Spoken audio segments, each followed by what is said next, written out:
Hey everyone, today let's talk about the Moed or the appointed time known as Yom Teruah.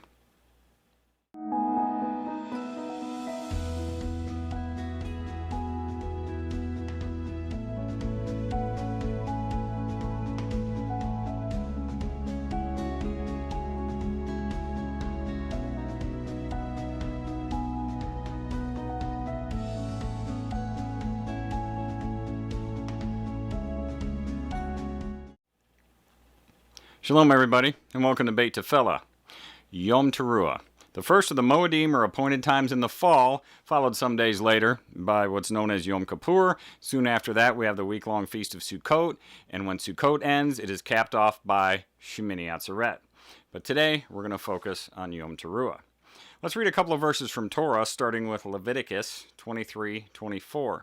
Speak to the children of Israel, saying, in the 7th month, on the first day of the month, you have a rest, a remembrance of blowing of trumpets, a set-apart gathering. And we also have from Numbers 29:1. And in the 7th month, on the first day of the month, you have a set-apart gathering. You do no servile work. It is a day of blowing the trumpets for you. Now that phrase of blowing the trumpets is translated from the Hebrew teruah, which means a clamor, that is, an acclamation of joy or a battle cry, especially clangor of trumpets as an alarm, joy, jubilee, loud noise, rejoicing, shouting, joyful sound. You get the idea. It states a day of blowing the trumpets, and the Hebrew yom is the English word for day, so therefore we have Yom Teruah. Notice that both verses state, you have a rest, you do no servile work. This is a special kind of a Shabbat or a Shabbaton, and you do no work of any kind. Both verses also state in the 7th month on the first day of the month. We know the month is new when we spot that first little crescent of the new moon up there after sunset. That's the beginning for each new biblical month. We've been watching for the new moon here and following the new moon in the new month after month and year after year, and practicing how easy it is for us to be able to see it in the sky. And if you go to certain weather sites, you'll see where it says, for example, if it's 2% illuminated at 9 degrees off the horizon at sunset. And for those who don't know, simply, if it's a full moon and if it's completely illuminated, that's 100% illuminated, right? 2% illuminated is just a tiny little sliver. It's only 2% of that full moon, which is illuminated. And 9 degrees off the horizon at sunset, say this is the horizon, and this is the moon, here's the sun. So when the sun sets and it gets just below this horizon, wherever that sun sets, this is 8 or 9 degrees, wherever that moon is going to be, wherever that sliver is going to be. And usually it's still light and there's a lot of glow from the sun coming out. You'll see it's pink or red. You've seen that before millions of times. And so you have to wait till the sun gets down far enough for it to start to get dark in the area of where this sliver would be. Otherwise you won't see it. If it's too close to the horizon at sunset, that tiny little sliver is going to be washed out by sunlight and you won't see it at all. So it takes a little practice to know what you will see in your area and what you won't see in your area. And this can vary by area. We are in a mountain valley and we have a somewhat limited view as we're looking towards the west, and there's some mountains over there, so we can't see all the way down to the horizon. So if we can't see that new sliver, but we think it was probably seen by others, then we have to go to other sources, maybe on social media like Facebook or YouTube, where other people are talking that they've seen the new moon. Because if they've seen it in one part of the world, then we would have seen it here, okay? If it was spotted in Israel, for example, we know that eventually we would see it here later that day if weather conditions would allow. We know after practice that where we are, we can see a 1% illuminated moon at 9 degrees off the horizon, but just barely. Anything smaller than that or closer to the horizon, we won't be able to make it out. But I would encourage everyone to learn the phases of the moon and watch for yourselves. That way you are following Elohim's signs as he gave them to us for his Moedim. You are keeping your Sabbath where the sun sets where you live, correct? You don't keep the Sabbath where the sun sets in a different country or across your own country. You keep it where the sun sets where you live. So you have to watch where the new moon and look for the signs that Elohim gave us wherever we have been scattered all over the earth, okay? That's how we do it. It's not a hard thing to do to learn the phases and to watch them. It's not hard at all, okay? And it's been lost on so many people. For us, we can go outside and we can take a look at the moon and know exactly where we are in the month. You know, whether it's a waxing crescent or a waning gibbous or whatever it is, we can know where it would be in that time of the month. I also wanted to mention something else here. Many people get confused as they see others calling this day Rosh Hashanah, which in Hebrew means head of the year or Happy New Year for some. We know the scriptural New Year begins in the spring, not the fall. You logically can't say Happy New Year twice a year. New Year only comes once per year. So let's hear this verse again. Leviticus 23:24. Speak to the children of Israel, saying, in the 7th month, on the first day of the month, you have a rest, a remembrance of blowing of trumpets, a set-apart gathering. This states in the 7th month, not the first month. We don't start counting at number 7. Some people might say, well, the scriptural New Year starts in the spring, but the civil New Year starts in the fall. Okay, but Elohim told us the first day of the 7th month was for blowing trumpets and making a joyful noise, not for starting some kind of civil New Year. So you can follow and obey Elohim or keep the traditions of men. And that's all I wanted to say about that. So how does our family observe Yom Teruah?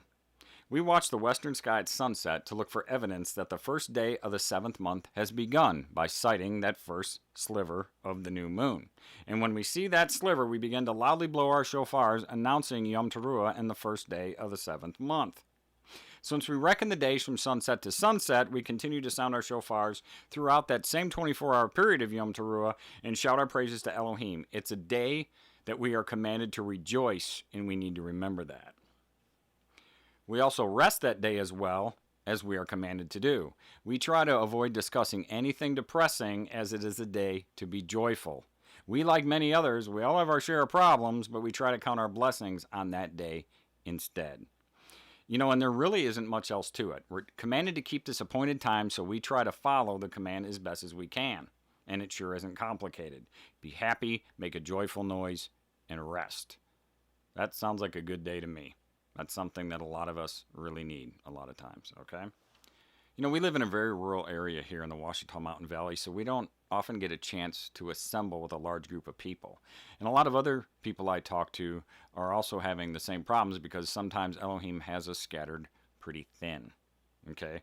We do just what we can do, however, to obey this command and observe this moed to the very best of our ability.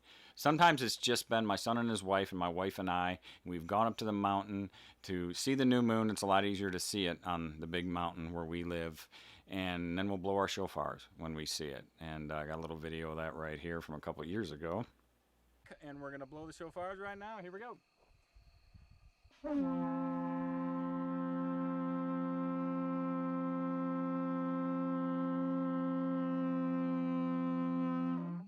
Hallelujah. Hallelujah. Shalom. And sometimes that's just a beautiful thing to be up there at sunset and to be able to see that first sliver and to blow the shofars. It's just a wonderful feeling being observant, just like Elohim commanded us. And we've been up on that same mountain with a group of about 15 people, and many of us had shofars one time many years ago, and that was a great day.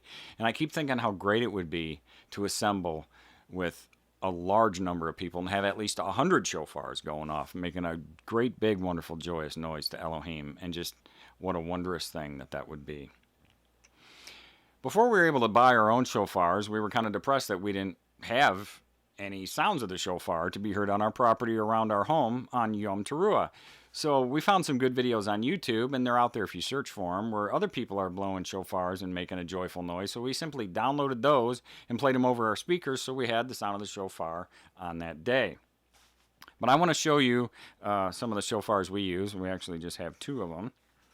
Here's the first one we got. It's we bought this one. I think I got this one off of eBay from directly from Israel. And this one actually arrived to us many years ago, right on Yom Teruah. The mailman delivered it, and I had no time to practice it. So I'm outside trying to make a joyful noise to Elohim, and I made anything but a joyful noise out of this. I'll tell you what, it sounded like I was blowing raspberries over a loudspeaker. I'm sure Elohim was hearing this going, hey, quit it, I can't take that. It was a mess. Then anyway, a guy by the name of Patrick gifted us this beautiful one. I'm looking at my monitor trying to see if I can fit all this in the frame. I don't know if I can because it's It's real big, but it's a wonderful shofar, and we can get like 7 or 8 notes out of this, and it was a wonderful gift, and we use this a lot, and we're going to be using it a lot this Yom Teruah, I guarantee you that. But if you're in the market for a shofar, make sure you try to get one from someone who has tested them first, because just because you have a kudu horn that doesn't mean it's going to make a decent shofar. This one I'm sure was tested, but even if it wasn't, it's the finest shofar I've ever used, and I've used quite a few of them, I can tell you that. I'm not an expert, I'm not a trumpet player, I'm actually a guitar player, but this is a wonderful shofar. And I also want to show you something else. If you get a smaller one, they're a little bit harder to blow, and I want to show you the mouthpieces between the two here. I'll try to hold it up to the camera. This black one over here, look at how tiny that mouthpiece is compared to the other one. I don't know how well you can see that, but this one, very hard to blow. Okay. So you need to remember, here's a tip too. If you're blowing a shofar for the first time, you see a lot of people holding them right up to the center of their mouth. I could hardly blow it at all. I was making a lot of these horrible noises. We have to remember, though, that the sound comes from your lips. It doesn't come from down deep. Most people overblow it. They blow through it like it's a giant kazoo or something. That's not what you're supposed to do. You make the raspberry and the sound comes from your mouth. And then once you get the tone coming out of the shofar, you can let the air pressure increase from your lungs, and that'll straighten the sound out and make it very loud. Once I get to blowing this thing, you can hear this thing echoing across our valley. It's a beautiful thing to hear. But somebody told me once, I was having a hard time blowing it in the very front, my lips. Somebody said, put it over to the side, because if you're having a hard time blowing here, like that, put it on the side. That probably sounded terrible with this mic, but anyway, a lot easier to blow it if you blow it on the side. Make like a little raspberry off to the side of your mouth and blow that way, and get the tone right first. Even if it's real quiet, then try to increase the volume as you're getting the air pressure built up. So that's just kind of a tip, because I haven't seen any really good how-to shofar videos out there yet, how to blow them, but there may be some out there, and I'm just not aware of it. Okay. These types of shofars that I just showed you are made from an animal called the kudu, which is a clean animal with split hooves that chews its cud, and other types of shofars can be made from goats or other clean animals with horns, not antlers. If you look at this one, it's hollow.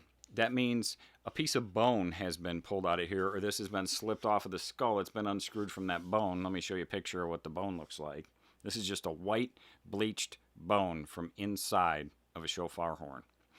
So you need to have that hollowed out so you have room for the air to move through like a trumpet. Now, if you had something from another clean animal that's, chews the cud and splits the hoof like a deer, you can't make a shofar out of that. This thing grows with velvet, and then the velvet falls off, and you're just left with a bone. But it's just, obviously that's a clean animal, but you can't make a shofar out of that, okay?